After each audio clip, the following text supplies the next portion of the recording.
Vos Excellences, Prime Minister Harper, Prime Minister Chrétien, Premier Ford, Premier Mo, bienvenue.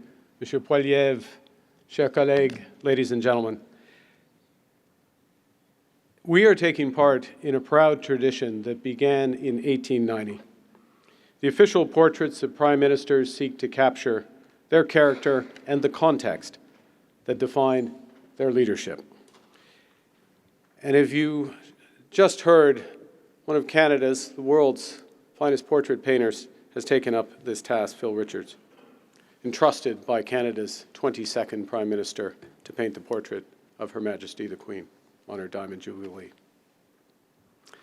As those who have known him privately can attest, Stephen Harper has never been drawn to spectacle, but always to service. He served as Prime Minister of Canada for nearly a decade, the sixth longest tenure in our history, leaving an extensive record of policy and legislative accomplishments. In a political climate increasingly buffeted by noise, he brought composure, intellect, and decisiveness to public life. Qualities that helped see Canada through one of the most perilous times since the Great Depression. In autumn of 2008, with the global financial markets in free fall, credit markets frozen, global banks failing, his government's actions were decisive. Our institutions remained trusted. Canada stood strong. J'ai eu le privilège d'être gouverneur de la Banque du Canada sous le mandat du Premier ministre Harper. Et pendant la crise financière mondiale, on a assisté à un degré de coordination hors commun entre le gouvernement du Canada et la Banque du Canada, une coordination qui a respecté l'indépendance de la politique monétaire tout en reconnaissant la nécessité d'une action concertée face à des circonstances exceptionnelles.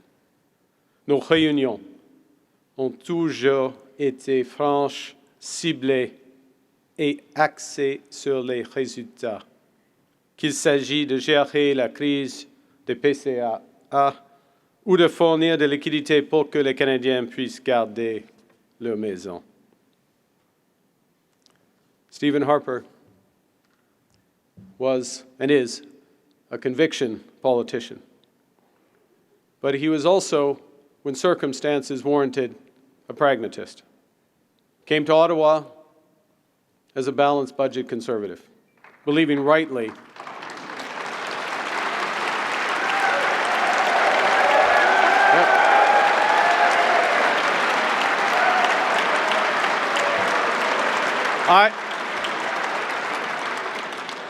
I got to a comma, not a period. Believing rightly that government should live within their means. You like that as well.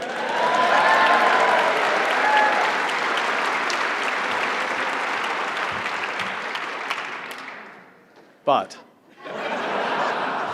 when the financial crisis struck, he did not let ideology prevent him from doing what was necessary, running deficits for 5 years to support the Canadian economy through the worst global downturn in generations. This was not a betrayal of principles. It was an expression of a deeper principle. The purpose of sound fiscal management is to serve Canadians, not the other way around. Mr. Harper understood that you build up strength in good times to have that capacity in very bad times.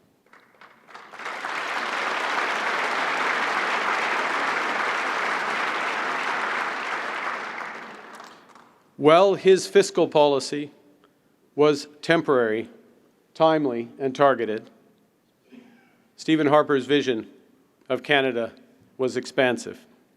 Born and raised in Toronto, he was called to Calgary, where he became a steadfast champion of Western Canada.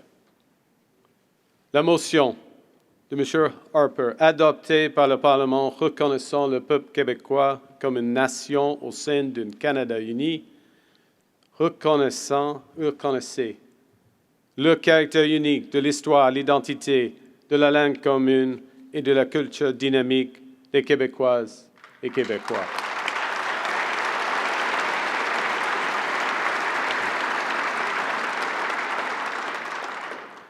Et elle affirmait que l'unité du Canada n'exige pas l'uniformité et que nous sommes plus forts lorsque nous reconnaissons, célébrons et protégeons nos identités. Beyond that, one of many defining moments, Prime Minister Harper consistently understood that Canada's strength has always come from holding together a country that stretches from coast to coast to coast. He spoke directly to Western Canada's sense of contribution, the responsibility not as a region to be managed, but as a core pillar of our national project.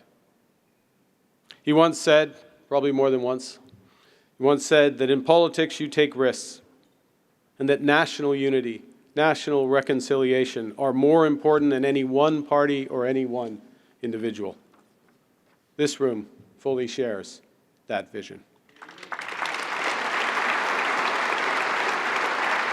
Because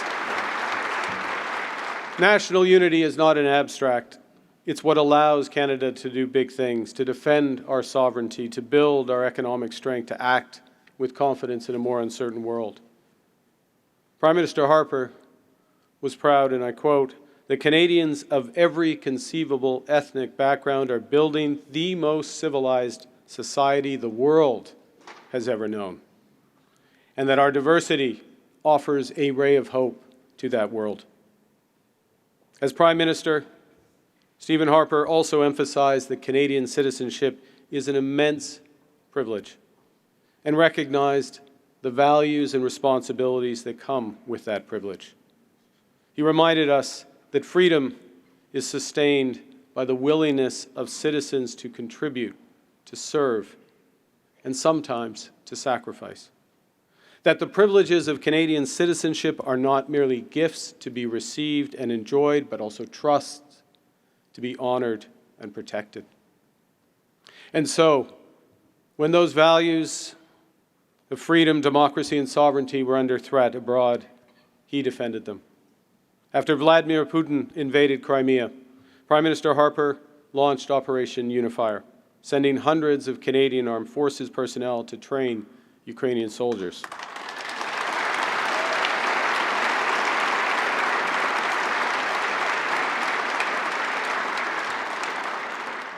That operation continues today and has grown into our central role as part of the coalition of the willing to support Ukraine through this horrific, illegal war and through to a just and lasting peace.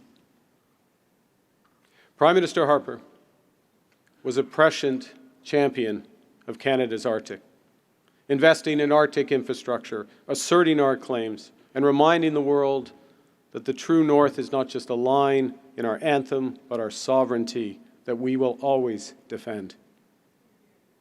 Thank you.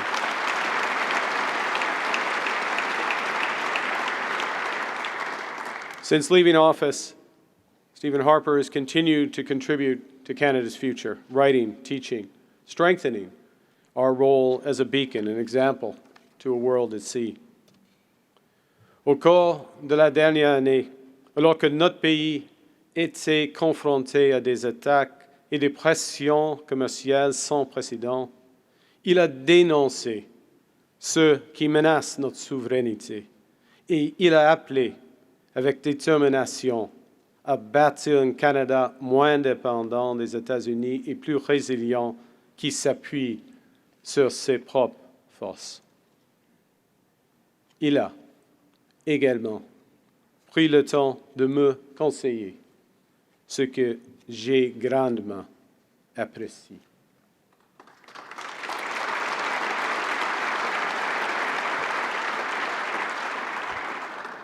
Le portrait du Premier ministre Harper rend hommage à sa vie au service des autres, à son leadership et à son amour pour notre pays.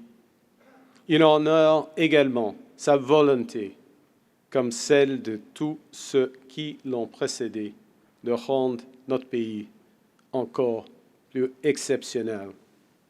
It is fitting that a Prime Minister who regularly reminded us of the lessons of our history, I don't know why it comes to mind, for example, the bicentennial of the War of 1812. It is fitting that that Prime Minister, that intellectual, that historian will join a historic pantheon.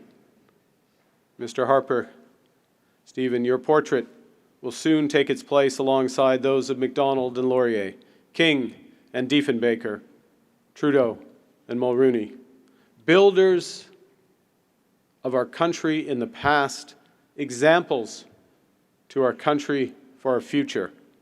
On behalf of all Canadians, I thank you for your remarkable service to our country and for the legacy upon which we are now called to build.